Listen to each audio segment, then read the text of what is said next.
ফটিকছড়ির গহীন অরণ্যে পাতাল কালী মন্দিরে তারা হিন্দুদের ধুতি পরে মা কালী পূজা করছিল এবং তারা সেখানে ঘুমাতো। শাহিনের যে পিএস পিন্টুর কাছ থেকে ক্লুফর্মটা শ্যামের মাধ্যমে রিসিভ করে বাসায় নিয়ে যাওয়া, খুব ভালোভাবে পরিষ্কার করে কোথাও যেন চুল এবং কোথাও যেন রক্তর দাগ লেগে না থাকে, থাকে তাহলে কিন্তু সিআইডি পুলিশ এসে সে বুঝে ফেলবে এবং তাদেরকে আবার গ্রেপ্তার করতে পারবে। ফটিকছড়ির গহীন অরণ্যে পাতাল কালী মন্দির থেকে এমপি আনোয়ারুল আজিম যে হত্যাকাণ্ডের যে মূল দুই যে ঘাতক, যারা সঞ্জীবা গার্ডেনে তাকে টুকরা টুকরা করে দেহ থেকে মাংস বিচ্ছিন্ন করেছিল, সেই দুজন ফয়সাল শাহজি এবং মুস্তাফিজকে আমরা গ্রেপ্তার করে আনার পর আমরা বিজ্ঞ আদালতের কাছে আমরা 6 দিনের রিমান্ড আমরা পেয়েছিলাম। সেই রিমান্ডের প্রেক্ষিতে তাদেরকে আমরা জিজ্ঞাসাবাদ করি, যদিও আমরা আগে বলেছিলাম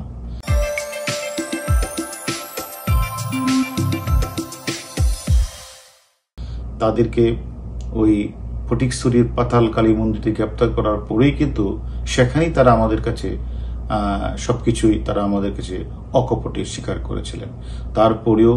আমরা আদালতের অনুমতি কেবল 6 দিনের রিমান্ডে নিই, তাদের বিস্তারিত তাদের সাথে আমরা কথা বলেছি এবং তারা যে কথাটি আমাদেরকে আসলে জানিয়েছেন যে মূলত এখানে শাহিনী তাদেরকে মূলত পাসপোর্টের ব্যবস্থা করে দিয়েছেন কলকাতা যাওয়ার এবং সেখানে ভিসা ব্যবস্থা করেছেন এবং যতদিন পাসপোর্ট ভিসা হয় নাই ততদিন তারা শাহিনের ওই বাসায়, যে বাসাটা এল ব্লকে বসুন্ধরা, সেখানে রেখেছিলেন এবং সেই বাসায় থেকেই তারা যে শাহিনের পিএস সিয়ামের মাধ্যমে তারা ভুয়া কাগজপত্র, যেমন ফয়সালকে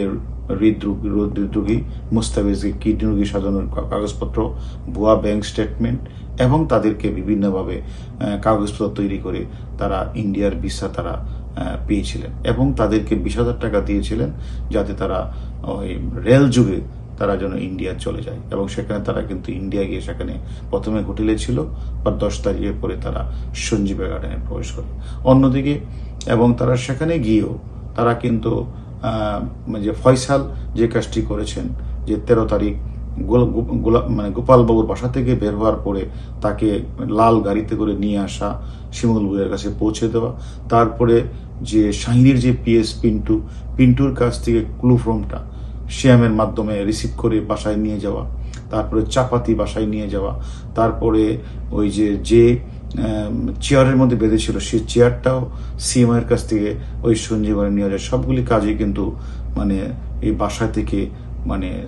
মুস্তাফিজ, ফয়সাল শাহজি এবং জিয়াদ তালুকদার তারা কিন্তু ওই বাসায় থেকেই তারা এই হত্যাকাণ্ডটি সংঘটিত করেছে। এবং তারা যে কথাটি আরো বলেছেন, তাদেরকে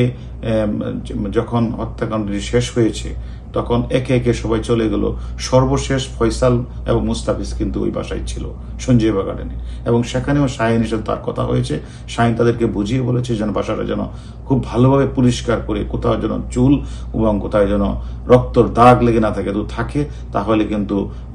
মানে সিআইডি পুলিশ এসে সে বুঝে ফেলবে এবং তাদেরকে আবার গ্রেপ্তার করতে পারবে। সেই কারণে তাদেরকে বলেছে যে পাউডার দিয়ে যেন ভালোভাবে যেন মিশে মানে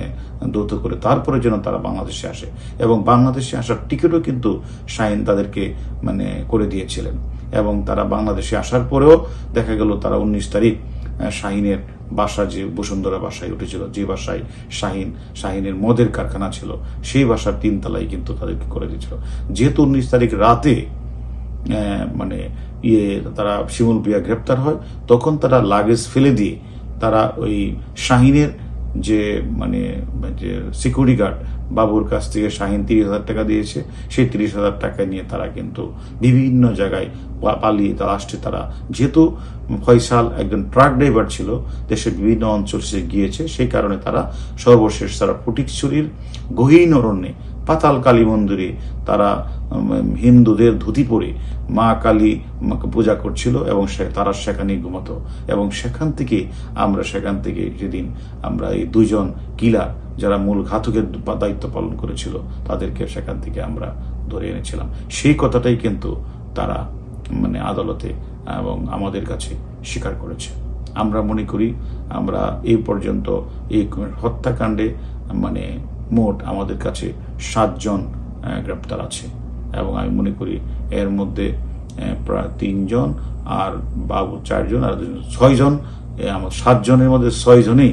আমাদের পার্টি, তারা 160 ভোগে তারা স্বীকারোক্তিমূলক জবানবন্দি দিয়েছেন। এবং আমরা পরবর্তী আমাদের এছাড়া